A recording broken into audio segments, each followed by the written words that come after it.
नमस्कार हिंदुस्तान, आप सुन रहे हैं रेडियो हिंदुस्तान और मैं हूं आपके साथ आरजे पूनम शर्मा। जी हां, हाजिर हूं एक बार फिर आपके साथ, आपके पास लेकर एक नई मुलाकात का सिलसिला। तेरा साथ है तो, तेरा मजबूत साथ है तो।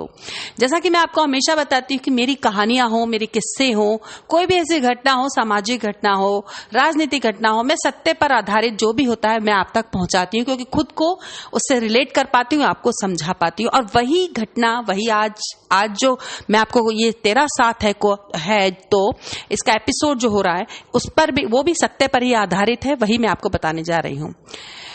रेडियो हिंदुस्तान पर डेली 4 बजे लाइव होता है पारिजात सर का।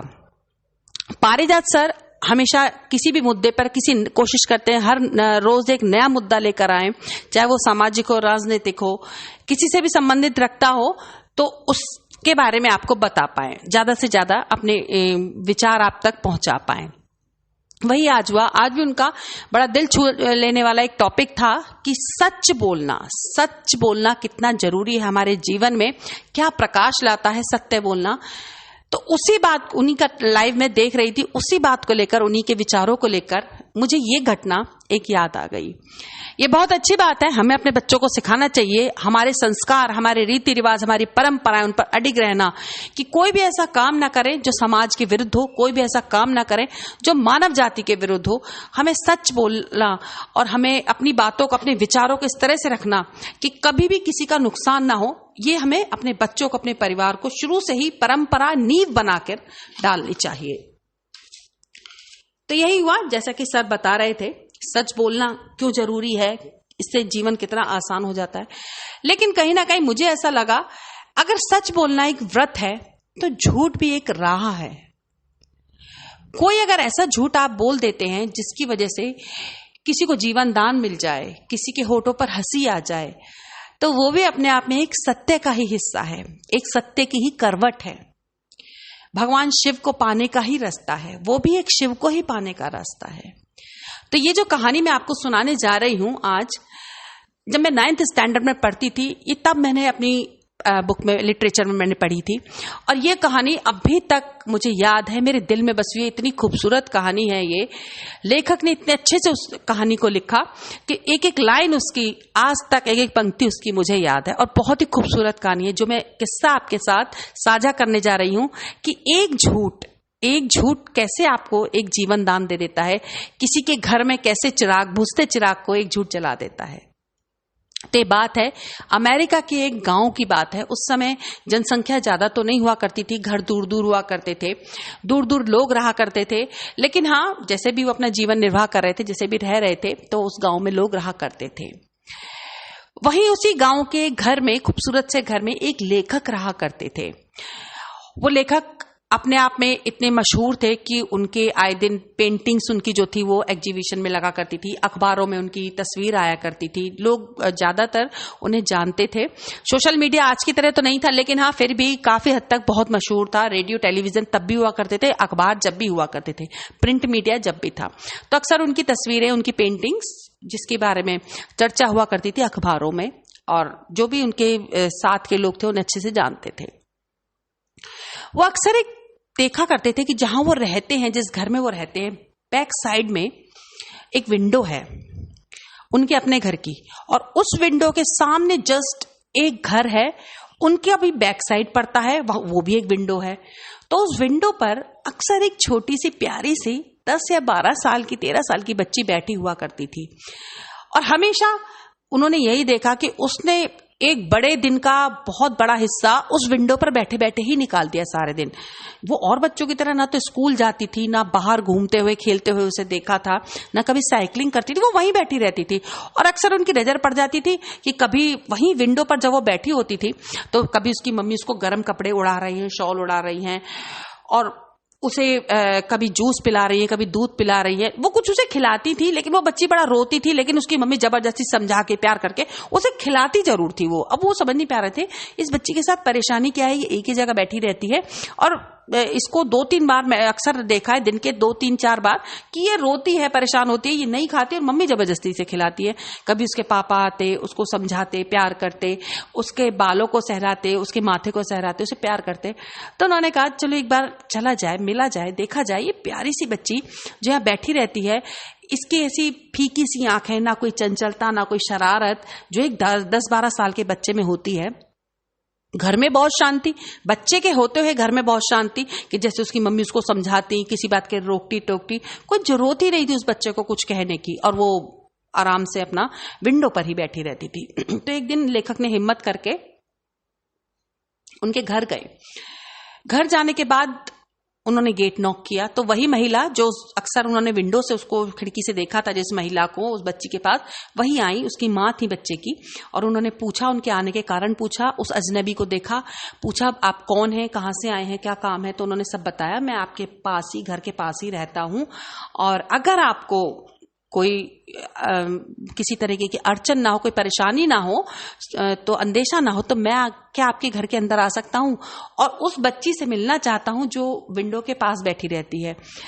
उसकी माँ ने भी सोचा कि ठीक है, पड़ोसी हैं, कोई बात नहीं, थोड़ी देर बच्चे के पास बैठेंगे, मिल लेंगे, हो सकता है मिलना चाहते हो, और शायद बच्ची को अच्छा लगे, कुछ उसको लगे, चेंज लगे, तो उसने भी उन्हें आने के लिए अंदर कहा, वेलकम किया, और बच्ची के कमरे में ले गई। बच्ची उसी जगह पर बैठी हुई थी जहां से वो उसे खिड़की पर देखते थे बैठे हुए, उसी खिड़की पर आज भी बच्ची बैठी हुई थी, और पास ही चेयर ली और उस बच्ची के पास बैठ गए। उन्होंने भी जाकर उसकी शॉल ठीक करी, हेलो बोला। तो पहले तो बच्ची बड़ा असहज फील कर रही थी, कि उसे लग रहा था कि ये अंकल कौन है, कहाँ से आए हैं, क्यों मिलने आए हैं। उसे लगा शायद डॉक्टर अंकल ने भेजा है चेकअप के लिए, या जो भी था। उसकी मम्मी उन्हें बिठाकर, ठीक से अच्छे से बिठाकर, उनके लिए कॉफी बनाने लगी, चली जाती हैं किचन में, और वो बच्ची के साथ अब कमरे में बैठे होते हैं, बात करते हैं। उन्होंने प्यार से पहले उस बच्ची का नाम पूछा, अपने बारे में बताया इशारे से कि मैं सामने वाली विंडो है, ये मेरा बेडरूम है, यहां मैं रहता हूं, ये मेरा घर है। बच्ची सुन रही थी, और उन्होंने प्यार से उस बच्ची का हाथ अपने हाथ में लिया, उस बच्ची से बातें करते रहे। जब माँ कॉफी लेकर आई तो उसने एक चेंज देखा, एक बदलाव सा देखा। आज वो बच्ची मुस्कुरा रही थी और ध्यान से उनकी बातें सुन रही थी। माँ को भी ये देखकर बहुत अच्छा लगा, और मुलाकात का सिलसिला, आज की मुलाकात का सिलसिला यहीं खत्म होता है, और वो प्यारे वाले अंकल, वो अच्छे वाले अंकल चले जाते हैं अपने घर पर। अब ऐसा ही होता है अक्सर, कभी जब भी उन्हें टाइम मिलता है, उन लेखक को जब भी उन्हें, पेंटर को टाइम मिलता है, तो वो आते हैं, मिलते हैं, उस बच्ची के पास आते हैं, बैठते हैं, और कुछ देर के लिए टाइम पास करते हैं, और बच्ची को बहुत अच्छा लगता है। ये सब सिलसिला 1-2-1.5 महीना चलता रहा, 2 महीना चलता रहा। अब एक खास ही बदलाव उस बच्ची के अंदर आ रहा था। अब उस बच्ची के अंदर आंखों में वो चमक लौट रही थी जो एक 10-12 साल के बच्चे में होती है। अब वो चेहरे पर रौनक आ रही थी जो एक 10-12 साल के बच्चे में होती है। उसके मेडिकल रिपोर्ट्स भी अब बड़े अच्छे से आ रही थी। डॉक्टर्स भी कह रहे थे कि हाँ, इम्प्रूव कर रही है बच्ची, और क्या वजह है, क्या है। अब उसकी दवाइयों की डोज भी कम हो रही थी। उन्होंने बताया था उसको, पेंटर को, उसकी माँ ने पहली मुलाकात में ही बताया था कि ये बच्ची बीमार है और इसको ऐसी परेशानी है कि इसका जो ब्लड है वो प्योरीफाई नहीं हो पाता है, और इसी वजह से डॉक्टर्स ने कहा है कि वो भी बहुत हताश हो गए हैं कि उसका इलाज करते करते, और उन्होंने कहा है कि किसी भी समय कुछ भी हो सकता है, अनहोनी घटना हो सकती है, इस बच्ची की उम्र ज्यादा नहीं है। तो बस इसीलिए हम भी परेशान रहते हैं और इसका ध्यान रखते हैं। लेकिन अब जो रिपोर्ट्स आ रही थी वो बड़ी अच्छी, मतलब चमत्कारी रिपोर्ट आ रही थी। चेंज देख रहे थे उस बच्ची के अंदर, और अब ऐसा हो रहा था कि जो दवाई उसे, और जो खास बात मैं आपको एक बीच में मिस कर गई, इस बीच जो वो रोती थी ना बच्ची कि उसकी मम्मी उसे जबरदस्ती खिलाती थी, वो मेडिसिन्स थी, वो मेडिसिन्स खाने के लिए रोती थी। लेकिन अब डॉक्टर्स ने जब उसकी रिपोर्ट देखी, उसकी जो चेंजेस देखे, तो अब उसकी जो दवाइयां दिन में 4 बार हुआ करती थी, अब वो 2 बार कर दी गई, और इम्प्रूवमेंट हो रहा था। अब वो बच्ची खुद उठकर जाती, कभी छत पर टेरेस पर जाती, कभी गार्डन में जाती, उस कमरे में जो घिरी रहती थी, चार दीवारी में जो उसने जिस अपने आप को बंद कर लिया था, अब उससे बाहर निकलना चाहती थी। कभी अपनी बुक्स के पन्ने पलटती। अब वो जिद भी करने लगी थी कि पापा मुझे ये वाली आप बुक ला के दीजिएगा, इसमें ये फेरी टेल है, इसमें ये स्टोरी है, वो अंकल आए थे, वो बताकर गए थे, मुझे सुनाकर गए थे, उसको मैंने दोबारा पढ़ना है। या पापा मुझे आप ये ड्राइंग बुक कलर्स ला के दीजिएगा, या पापा आज मुझे ये टॉय ला के दीजिएगा। उसके मम्मी पापा को ये इंप्रूवमेंट, ये चेंज बहुत अच्छा लग रहा था कि बच्चा अब डिमांड कर रहा था। वो चुप रहने वाला बच्चा, जो वो खिलौने भी अब एक जगह जहां उसकी माँ ने रख दिए वहीं रखे रहते थे, मासूम से खिलौने चुपचाप उदास से रखे रहते थे, अब उन खिलौनों में भी चहक महक होने लगी थी। उस बच्ची को बहुत अच्छा लग रहा था कि अब वो पापा के साथ बाहर जाती है, और पापा मम्मी को बहुत अच्छा लग रहा था कि वो बच्ची अब बाहर निकल रही है, हमारे साथ जाती है।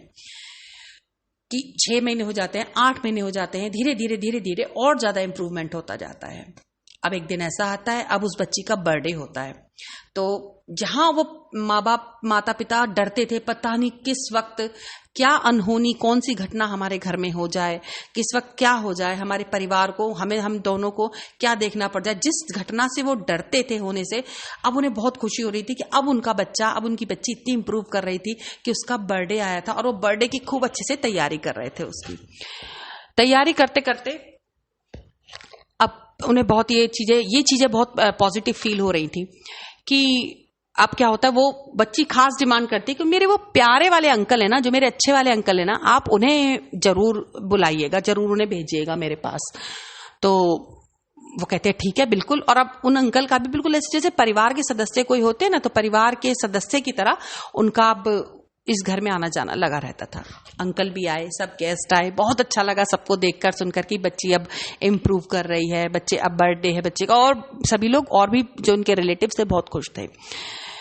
कि उसके फादर ने सबके सामने पूछ दिया कि पता नहीं इन्होंने ऐसा क्या किया, क्या करा, जब से ये दोस्त बने हैं, कि जब की कोशिश ये होती है, बच्चा क्या करता है, बच्चा बच्चों के ग्रुप में ही खुश होता है। अक्सर अगर वो 10-12 साल का है तो वो कोशिश करता है उसके फ्रेंड्स जो हों वो भी 10-12 साल के हों, उसके बराबर के हों, तो उनमें ज्यादा बच्चा खुश होता है। लेकिन हमारी बच्ची इन अंकल के साथ ज्यादा खुश होती है। तो उन्होंने पूछा ऐसा क्या किया, और वो हंसने लगे, बोले नहीं बस मैं तो आता था, आपकी बेटी को कहानियां सुनना बहुत अच्छा है, फेरी टेल्स अच्छी लगती हैं, पोएम्स अच्छी लगती है, मैं उसकी बुक्स उठाता था और वही सुनाता था, तो इसी वजह से हो सकता है बच्चा चेंज फील कर रहा हो या जो भी हो। लेकिन ये बात उसकी माँ को ना थोड़ा सा अचंभित कर रही थी कि बात ये नहीं है, बात कुछ और है। कि कहानियां तो मैं भी सुनाती हूँ, और बच्चा माँ से ज्यादा किसके करीब हो सकता है। कहानियां मैं भी सुनाती हूँ, पोएम्स मैं भी सुनाती हूँ। इसके लिए जो ये कहती थी, मैं चाहती थी कि ये अपने मुंह से कहे कि मम्मी आज मुझे ये खाना है, ये मंगा दीजिए। मैं कोशिश ये करती थी कि ये कहे मुझसे, और मैं वो सब करती थी। लेकिन इतना चेंज मैंने नहीं देखा इन 5-6 सालों में जो अब मैंने देखा एक इस तरह भी 6 और 8 महीने में और 1 साल में। तो सब जने चले जाते हैं, सारे गेस्ट चले जाते हैं, बहुत अच्छे से सेलिब्रेशन होता है घर में, सब चले जाते हैं। अब रात को 3 जने रह जाते हैं घर पे। बच्ची अपने कमरे में सोने चली जाती है, बच्ची के पेरेंट्स और वो अंकल, प्यारे वाले अंकल तो बैठे होते हैं। उसकी मदर कॉफी बना के लाती है और बैठते हैं, बात कर रहे होते हैं, अपने अपने प्रोफेशन की बात बता रहे होते हैं, दर के बारे में। लेकिन फिर उसकी पिता फिर से नहीं सर कुछ और बात है, आप बताइए क्या वजह रही जो मेडिकल साइंस नहीं वो चमत्कार कर पाई और आपने कर दिया। तो वो हंसते हैं और बताते, कहते नहीं, बहुत पूछने के बाद बताते हैं कि वो देखिए आप वहीं चलिए उस कमरे में जहां वो बच्ची अक्सर बैठती है। वो जाते हैं उस विंडो पर और कहते हैं देखिए यहाँ आपकी बच्ची बैठती है, मैंने यहीं इसको पहली बार बैठे हुए भी देखा था और अक्सर देखता था। मुझे बड़ा अजीब लगता था कि 10-12 साल का इतना सुंदर, इतना प्यारा सा बच्चा और इतना चुपचाप, इतना मासूम, कि जिस उम्र में बच्चे चीखते हैं, चिल्लाते हैं, खेलते हैं, और ये जीवन का इसका सफर समाप्त होने वाला था। मुझे ये बात बड़ी सुनकर धक्का लगा उस दिन जब मैं मिलने आया था इसे पहली बार।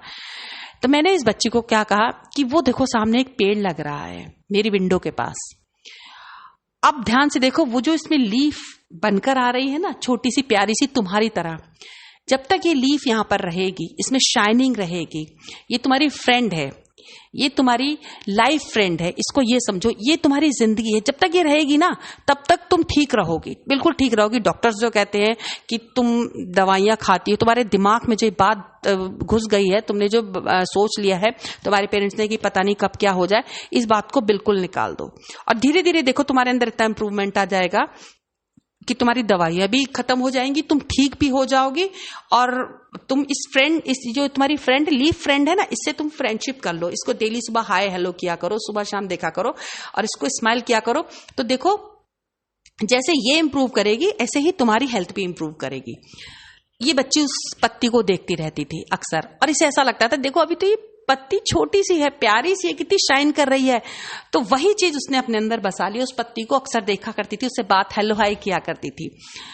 और यही हुआ कि धीरे धीरे ये बच्ची आपकी ठीक होती चली गई। तो कह रहे सिर्फ एक पत्ती के होने से, कह रहे ऐसा कैसे हो सकता है कि एक पत्ती ये जो लगी हुई है ये बड़ी भी होगी और ये गिरेगी भी, येलो भी होगी, इसकी भी लाइफ होती है। तो पेंटर हंसने लगा, यही तो राज की बात है। जब भी ये पत्ती थोड़ी सी मैली होती है, गंदी होती है, मैं इसे बदल देता हूं। वो अपनी पेंटिंग से इस तरह की पत्ती बनाते थे, इतनी खूबसूरत पत्ती बनाते थे कि वो लगता ही नहीं था ये आर्टिफिशियल है, ऐसा लगता था ये इस पेड़ का ही हिस्सा है, और पत्तियों से भी ज्यादा खूबसूरत लगती थी, उस पेड़ का ही हिस्सा लगती थी। और बच्ची को लगता था अभी भी इस पत्ती में इतनी ही शाइनिंग है, और मैं ये पत्ती रात को जब सब सो जाते थे, इसके लिए बच्ची के लिए हर हफ्ते 4-5 दिन बाद चेंज करता। जब वो पत्ती गंदी हो जाती थी, मुझे ऐसा लगता था, तो मैं क्या करता था, उसकी जगह एक नई पत्ती बनाकर और यहां पर लगा देता था। अब इस बच्ची को ऐसा लगता था देखो ये पत्ती भी तो अभी इतनी छोटी सी प्यारी सी, ये भी तो अभी बड़ी नहीं हुई है, देखो कितनी सुंदर है, कितनी प्यारी है। वही चीज इस बच्ची ने इस पत्ती से सीखी। तो कहने का मतलब था सच बोलना जीवन है, सत्य बोलना भगवान शिव को पाना है। ऐसा नहीं कि आप मंदिर में जाते हैं, जल चढ़ाते हैं, तब आपको भगवान शिव मिलेंगे। भगवान शिव उसे मिलते हैं जो किसी के होठों की मुस्कान, किसी के होठों की हंसी बनता है, किसी की आंख का आंसू नहीं बनता। आप अगर सच में आप सत्य को पाना चाहते हैं ना, सबसे पहले कोशिश ये कीजिए कि आप किसी की आंख का आंसू ना बने, आप किसी की मुस्कुराहट का कारण बने। ये है जीवन, ये है सत्यता, ये है सच। यही आपके अंदर, यही आपके अंदर, यही मेरे अंदर, यही हर उस इंसान के अंदर, हमारे बच्चों के अंदर होना चाहिए। बड़ी बड़ी बातें करना, बड़े बड़े संस्कार छापना बहुत अच्छी बात है, लेकिन अगर वही सीट जो मैं अक्सर देखती हूँ, जो आजकल का सत्य है, मैं वही बता रही हूँ कि बड़े बड़े लोग छापते हैं अपने पेज पर, संस्कार छापते हैं, लेकिन अपने कि ऐसा होना चाहिए, वैसा होना चाहिए। लेकिन अगर वही चीज उन्हें ज्यादा दामों पर उसके विरुद्ध छापनी पड़ जाए तो वो भी करने से पीछे नहीं हटते। तो ऐसा नहीं, प्रैक्टिकल होना अच्छी बात है, आज के समय के हिसाब से चलना बहुत अच्छी बात है, लेकिन आपके अंदर भी कुछ अपने नियम भी होने चाहिए, खुद के आत्मा के बनाए हुए नियम होने चाहिए। दुनिया के नियमों के चलने के लिए बहुत समय है, चलिए बहुत अच्छी बात है, लेकिन अपना भी कुछ ऐसा हिस्सा होना चाहिए कि हाँ ये मेरा नियम है, ये मेरी कसम है, ये मेरी मर्यादा है, ये मेरी परंपरा है। कुछ आपकी अपनी भी परंपराएं, मर्यादा होनी चाहिए। सत्य बोलना बहुत अच्छी बात है, लेकिन वो झूठ अगर किसी को जीवन देता है, किसी को मुस्कुराहट देता है, तो वो 1000 सत्य से बढ़कर है, 1000 सच से बढ़कर है। तो आज की मुलाकात बस इतनी ही, फिर मिलूंगी दोबारा से आपके साथ, आपके पास लेकर कोई नई मुलाकात। करते रहिए काम, सुनते रहिए रेडियो हिंदुस्तान, और खास बात पेड़ लगाएं, सबको बताएं, पानी बचाएं, सबको बताएं। धन्यवाद।